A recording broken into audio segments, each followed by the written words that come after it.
Today I'm going to talk about how to use the Gocator profile sensors to set up and use in a buddy system. A buddy system is where we'll use two sensors combined together to get a larger field of view and measure from the bottom of your surface up. In most cases, you will mount sensors side by side, but they will be in the same orientation. But this is a reverse buddy system, so I have one sensor facing this direction and I have flipped over the other sensor to measure in the reverse orientation, so that when I align the laser lines, I can actually look into a cavity and get less occlusions on one side of the target. But first, what I'm going to do is I'm going to demonstrate how you might calibrate and just measure from the top of the table up. So the very first thing I'm going to do is I'm going to use this calibration bar. Since I have two of the laser lines are overlapping each other, to get an overlapping field of view, all I need is one hole. This is a 5mm hole. This is a 3mm thick piece of aluminum strip. And as you can see, each of my lines are overlapping each other. And I'm going to calibrate to this alignment bar. And then in turn, I will go ahead and scan this piece of material and show you how to measure the width, length, and thickness.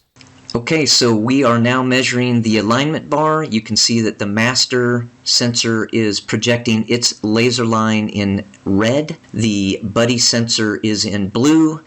Here's the 5mm holes between the two, and because my sensors are mounted at a certain angle, I'm getting a slight tilt to each one of the laser lines. In order for us to calibrate these two sensors to the same coordinate space, I'm going to go ahead and just do a simple stationary alignment to a calibration bar, and the height of my bar is 3mm and the hole diameter is 5mm. So I simply hit the alignment button and it automatically aligns the two sensors to the same coordinate space. Now that both sensors are aligned to the same coordinate space, if I go to the Manage page, I think it's important to understand that I've already aligned my encoder to the travel of my linear stage. So I'm getting 0.015209 millimeters per tick or millimeters per pulse on the encoder. So all that is done. So if I go to the Scan page and I go into surface mode and I go from my time scan to encoder, now I am set up to measure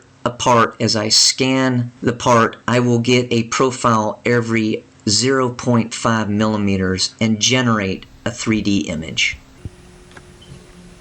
Now I can scan over a part and generate a 3D image. On the Scan page, in this part detection panel, I'm actually scanning a section that is 175 millimeters long, and I'm setting my height threshold to detect anything that is 1 millimeter above my linear table, or in this case it could be a conveyor belt. So once I've scanned a part, I can then go from the Scan page to the Measure page, and I've already set up measurement tools, very basic. I can do a bounding box, and I can measure the width and length of the part, and you can see that the bounding box automatically compensates for any tilt or rotation of the part. And then I can simply measure the height of the part. You can see this little blue area is a border area, which is, simulates a conveyor belt surface, and then the top area. So if I look at that in a 3D image and I rotate this, I am now measuring the height of that part. So you can see how easy it is to take two sensors in a wide or reverse buddy orientation, two Gocators, and calibrate them to the same coordinate space, scan an object or material, and generate a couple measurement tools to measure the key dimensions of that part.